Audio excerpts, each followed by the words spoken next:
This video will show you how to use text wrapping.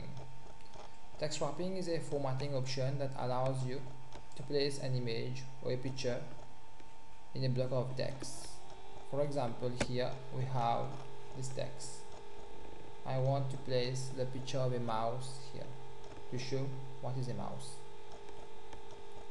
So we'll see how to do it. First of all, you have to insert the picture. You look for the picture, place it in your text where you want.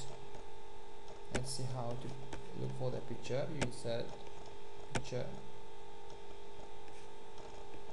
My picture is in my document. I go and look for the picture. Here's the picture.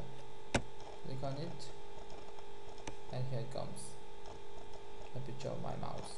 Now I can resize it if it's too big, or I can make it smaller or bigger. Then now you see the option about text wrapping, how to use text wrapping. You have to right click on the picture to get the option. Text wrapping will allow me to manipulate the picture within the text.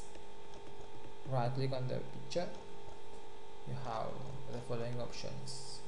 For this lesson we'll see only these two options. The first option, in line with text, allow you to use the picture and align it with the text. For example, if you want to move the picture down, you have to press enter.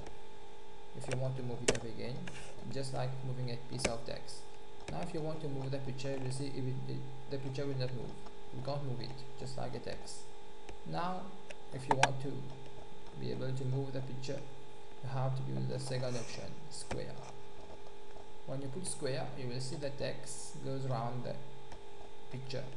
You will be able to move the picture as you wish, as you want. So this is another option for text wrapping. Normally it will be useful when doing projects. Now if you want the text to be bigger, just click and put it down.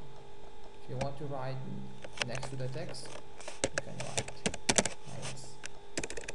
Here you have the freedom to move the picture anywhere you want in the document. For example, here